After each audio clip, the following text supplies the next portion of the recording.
Good evening and welcome to Tucker Carlson Tonight. We begin this show with some shocking news. Lying has been detected here in Washington. Mendacity, deceit, duplicitousness, saying things that aren't true. The hair on my arms is going up just telling you about this. But it happened, and we can prove it. Now, to be clear, news anchors didn't do it. News anchors don't lie.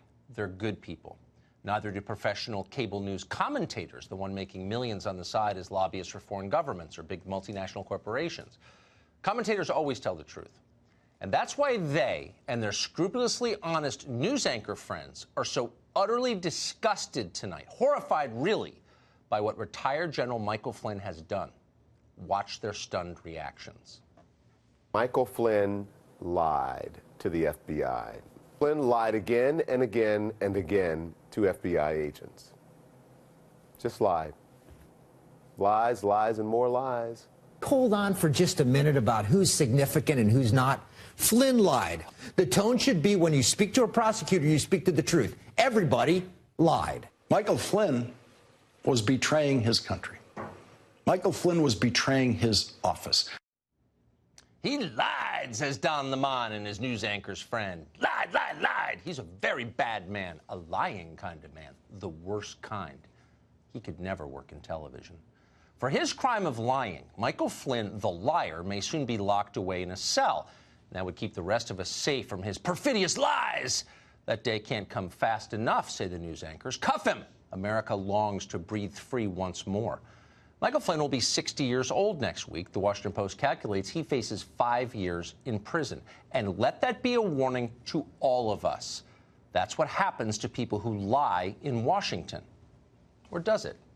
From a golf course somewhere in Dubai, you can almost hear Bill Clinton chuckling softly. Lied under oath, still making 300 grand a speech. Not everyone faces the same penalties for lying, it turns out. Mark Zuckerberg came to Washington last spring to talk about Facebook. That's the soul-destroying social media company that has made him a multi-billionaire. While in town, Zuckerberg stopped by the Congress where, and you might want to ask the kids to leave the room for this, he lied. Yep, don't tell Don Lemon, but Mark Zuckerberg is a liar. Watch him do it. This is the most important principle for Facebook. Every piece of content that you share on Facebook, you own, and you have complete control over who sees it and how you share it, and you can remove it at any time. Are you willing to give me more control over my data? Senator, as someone who uses Facebook, I believe that you should have complete control over your data. Yeah, you have complete control over your data. You control who sees it, you own it. That's really the most important principle at Facebook. Mark Zuckerberg says so with a completely straight face. The only problem, it was a lie. Sorry, kids. According to a piece in the New York Times, Facebook does not actually allow you or anyone else to control your data. Not at all. In fact, they secretly hand over your data, personal data, to other big tech companies. Now, that decision has made Mark Zuckerberg even richer, adding on to the house in Hawaii probably. Unfortunately, he's had to lie in the process, including to Congress, and that's a crime. As Robespierre once famously noted, you can't make an omelet without breaking a few eggs.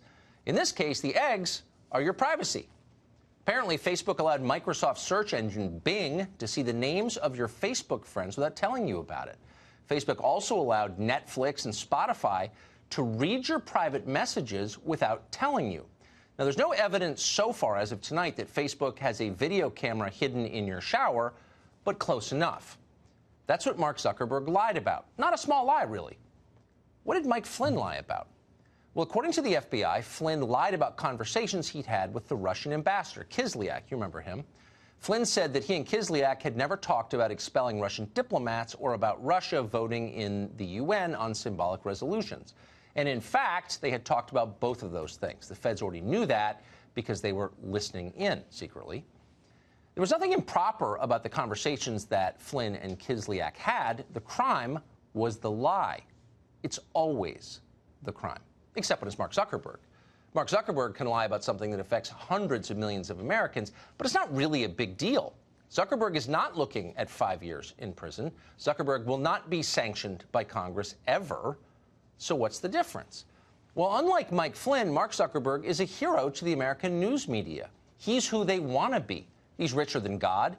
He went to Harvard. He wears T-shirts at work, for real. He's for open borders.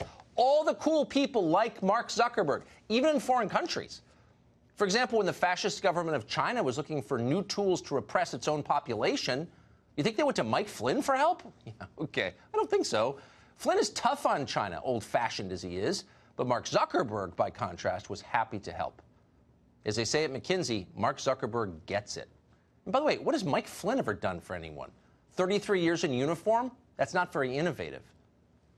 2 lies told by 2 high-profile Americans. One is going to prison in late middle age.